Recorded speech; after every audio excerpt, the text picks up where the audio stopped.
Ito po ang Molino 2 sa Bacoor, Cavite.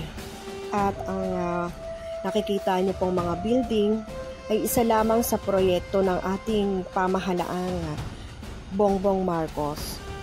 Ito po ay ang proyektong Build Better More, or may isa pa nga tawag sa proyekto niya na pabahay ay ang housing, BBM housing ng pamahalaan.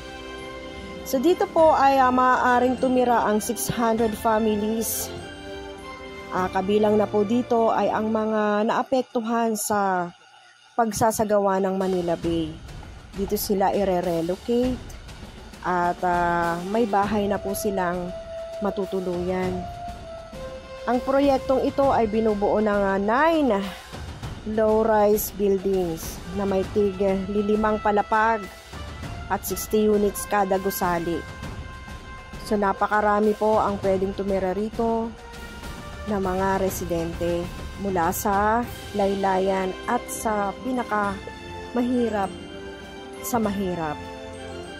So ito pong building na ito ay napakaganda ng quality. So nakakabilib talaga dahil condominium. Kagaya ng condominium ito sa Singapore, yung nakita kong nag-Singapore kami, ay parang ganun. Bukod sa isang units ay may kasamang terrace ang isang units, no?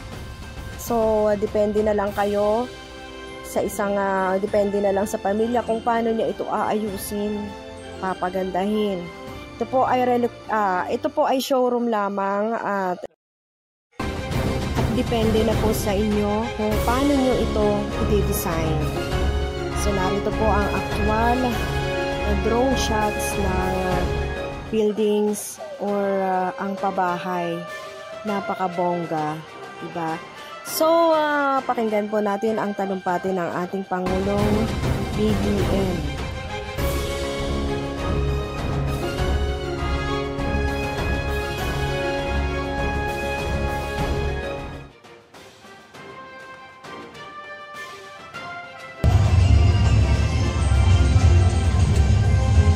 Mr. and Mrs. Joselito and Mirna Buleng.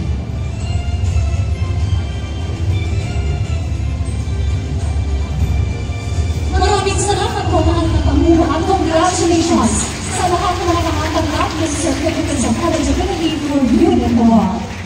At sa punto pong ito, ating pong tawagin sa Department of Human Settlements and Urban Development Secretary ang Bizarre upang ipakilala ang aming panahuming pantanang. Mga kababayan, ang Pangulo ng Republika ng Pilipinas, kagalang-galang Ferdinand R. Marcos Jr.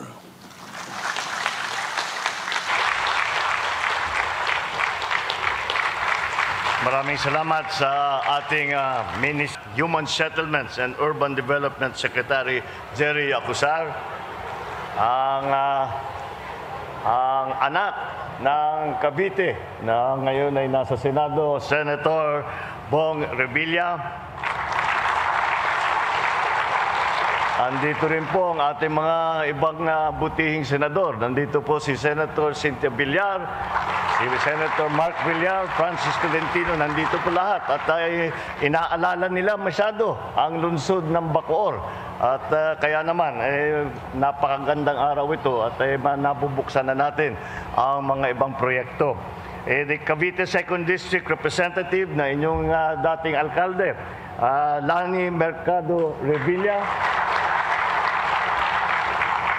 Ito yung pagka pinapakilala ko, lahat humihiyaw. At hindi lang babae, ha? Cavite Provincial Governor John Vic Remulla.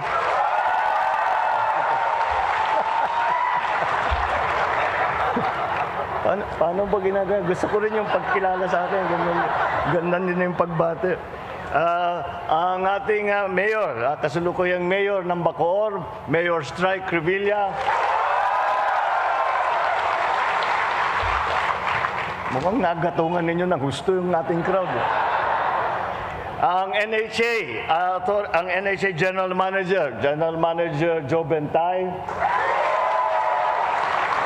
Dapat lahat ng mga benepisyaryo ng pabahay ng gobyerno, mga kasama ko sa pamahalaan, mga kababayan, magandang umaga po sa inyong lahat.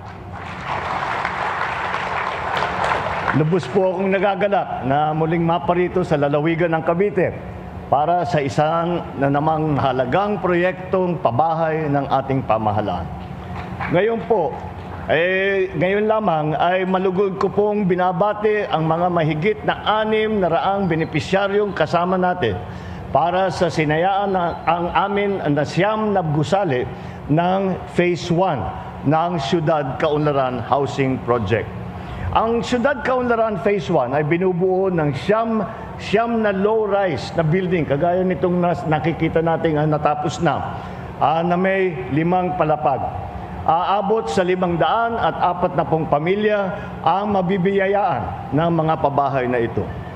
Ang proyektong ito ay bunga ng pagtutulungan ng NHA, ng local government, ang pamahalaan ng Bacoor, iba pang ahensya ng pamahalaan at pribadong sektor ay kasama rin natin. Ito ay upang makapaghatid ng ginhawa para sa mga Caviteñong apektado ng writ of continuing mandamus ng Supreme Court sa paglilinis ng Manila Bay at paglilikas ng mga pamilyang nakatira sa baybayang ito. Bilang agarang tugon, pinabilis po natin ang kanilang relokasyon sa bagong pabahay na ligtas, de kalidad, komportable at may maayos na pamayanan. Sa katunayan po, tayo ay nagsagawa rin tayo kanina ng groundbreaking para naman doon sa susunod na itatayo na 2 pang gusaling itatayo ng Phase 2 sa Syudad Kaunlaran. Dagdag ng 120 pamilya ang makikinabang dito. Hinihikayat ko po ang ating mga benepisyaryo na pagtibayin ang pakikipagtulungan sa ating pamahalaan upang mapanatili ang kaayusan at kasaganahan sa komunidad ng ating binubuo. Nitong 2023, umabot sa mahigit na 80,000 pabahay ang naitayo ng NHA sa buong bansa. Sa kasalukuyan, ang NHA ay patuloy na nagsisikap na makapaghandog ng pabahay sa mga mas maraming Pilipino pa na nangangailangan ng kanilang titirahan. Isama pa rin natin ang mahigit 700 milyong piso na ipamahagi sa pamamagitan ng Emergency Housing Assistance Program sa may 150,000 pamilya na naapektuhan ng kalamidad tulad ng sunog, ng baha, lindol at bagyo. Hangarin po ng inyong pamahalaan na panatilihing may sapat na pondo upang mapunan ang pangangailangang pabahay ng nakakarami. Tuloy-tuloy po ang NHA sa pagbuo at pagtutupad ng programang pabahay para sa pamilyang Pilipino. Sa tulong at pakikipag-ugnayan ng DHSUD sa pamumuno ni Secretary Jerry Acusar, ay ito'y tuloy-tuloy at hindi namin titigilan. Tunay nga po na ang ating pagdalo sa mahahalagang okasyon na tulad nito ay sumisimbolo ng aking pangako sa sambayanan na maiangat ang antas ng pamumuhay ng bawat Pilipino sa pamamagitan ng bagong bahay tungo sa bagong buhay.